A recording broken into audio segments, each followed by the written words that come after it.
Hi everybody, it's Bobby from the Birdhouse. I am actually here at the Lower Trent Conservation Office building with some good news. While I was here on Friday for a meeting, we actually had a bird strike happen on the window. Now, Lower Trent actually has some of their windows covered with something called feather friendly, and I'm just going to flip this around. Let me see so that you can see. So if you look at this window here, it's got a dot grid system on it. And this is actually a really brilliant application for windows that are problematic for bird strikes. You can even see me in the reflection. If you look closely enough, you can see trees, you can see sky. So those dots really help break up that reflection and let the birds know that glass is there, because they can't see glass, which is a really interesting thing about birds.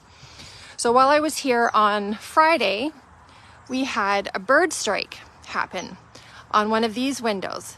Now what's really interesting is that the top part of these windows do actually have some etching in them, which the upper part would then kind of protect the birds from window strikes up below. But the bottom ones are still really reflective, like you can see clearly the trees in these windows. So I'm going to set up Lower Trent with some more feather friendly for this particular window because a rose-breasted grosbeak, a female, actually hit the window.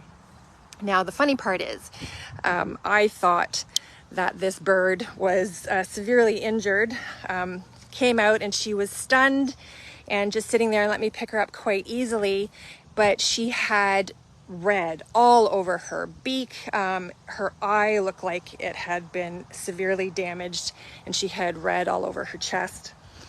Turns out she had a snoot full of red berries that had probably exploded back into her when she hit this particular window. So she's okay. So I got to go to Sandy Pines this morning and pick her up, and she's in this box and I am ready to release her. So you get to watch too. So here we go. We're going to open it up and hopefully maybe I can get a chance to see her before. Oh, there she is. Oh, she looks so much better than she did. It was that right eye that was just had a chunk of berry in it and made me think that she had really damaged her right eye. So she's doing well. She got to keep another rose-breasted grosbeak company while she was at Sandy Pines, and thank you to Sandy Pines for helping her out. But we're going to do the release now and see how she does. But she had family that was around, so she's going to rejoin her family. There you go, little girl. You're gonna fly away? You gonna fly away? Are you too comfy in there now?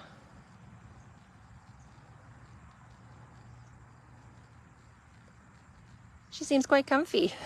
Come on, there you go. There she goes, off into the tree.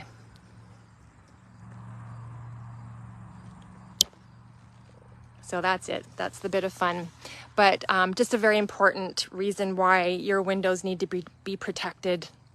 If you haven't done it yet, if you've had bird strikes on your windows, go outside and take a look at them and look for what the birds would be seeing. If you can see the reflection of trees or sky and the green space in your window, it's very likely that if you haven't had a bird strike, you will at some point, and it can be very devastating.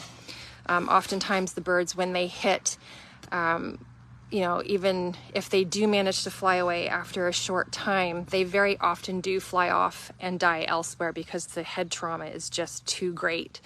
So that's a very unfortunate part of bird strikes. But you can do something to help prevent that. And there are stickers that can go on the outside of the windows. But really the gold star standard, if you can't put in windows that have it built in, retrofitting with something like the feather friendly that's on this window is really fantastic. Hope you guys all have a great Sunday afternoon.